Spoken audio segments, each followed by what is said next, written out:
কোন জায়গায় কি বলতে জানি যাই পোকাতে কি লেগে পড়ে জানি যাই হাত কম না খাবার দেবো একটা চোখ বাসটা করে দেবো কিন্তু একদম একটা প্রশ্ন আমার উত্তর দেন একটু আপনারা সারা বাংলাদেশে হুজুর নাম করা হুজুর কত মোবাইলে দেখলাম যে 5 জনের 5 রকম মত এই নামাজে। আপনারা হুজুর আপনাদের পিছনে হাজার হাজার লোক নামাজ পড়ে, আপনাদের মধ্যে 12 রকম মত কেন? এটা আপনার প্রশ্ন। একজন বললো, প্রথম যে লোক বক্তব্য দিলে যে আলহামদুলিল্লাহ না পড়লে তার পিছনে যে দাঁড়ায় নামাজ হবে না। আচ্ছা, মানে এখন মূল প্রশ্ন হলো আমাদের মত এত বেশি কেন? এইটা এত মত বেশি কেন? বক্তব্য দিচ্ছেন, হ্যাঁ সব শুনলাম, আমাদের মধ্যে দ্বিধাবন্ধ দিচ্ছেন তো আপনারা। একজন বললো যে নামাজ হবে না, আচ্ছা আদৌ হবে না, আচ্ছা তিনি খুব নাম করা হচ্ছে 5 জনের মধ্যে তিনি প্রথম। আচ্ছা, 2 জন বললো আদৌ নামাজ হবে না, পিছনে আরামদায়ক যদি না পড়ে। আচ্ছা, তারপরে একজন বললো না আরামদায়ক পড়া যাবে না, একজন যখন জোরে ইমাম পড়বে তখন পিছনে পড়ার কোনো যুক্তি নেই। আচ্ছা, 5 জনের 3 জন একমত, 2 জন একমত, আমরা কোন পথে যাব? এখানে বিষয়টা হলো ইখতিলাফ আলেমদের না বাবারে। আমার তো তাহলে এবার আমি একটু উত্তর দিই। সেটা হলো আমি তো অত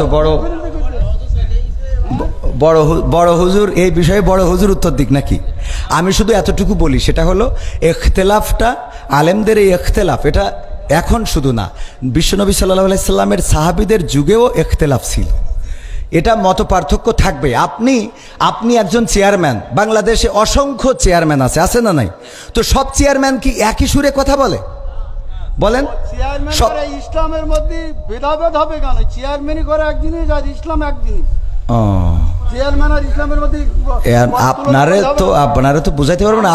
আমি যদি বলি, যেমন আপনি একজন আলহাজ মানুষ, দেখেন আপনি সব বাদ দেন, ইসলামের বেসিক কিছু নিয়ম আছে। ইসলামের কোনো সম্পর্ক নেই। আচ্ছা, ইসলামের তো আপনি হজটা করেছেন, তাই না?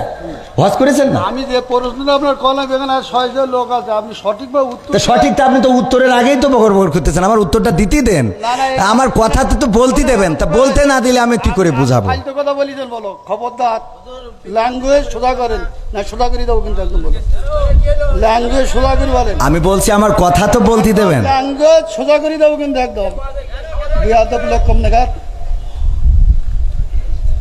ভগর করতে আমি খাবার দেবো একটা চোখ বাসটা করে দেবো কিন্তু একদম।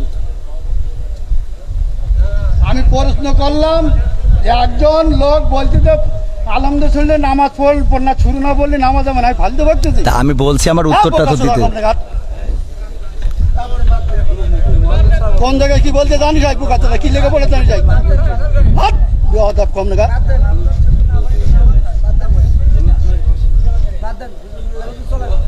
একদম বাস্ত করে দেবো সব একদম।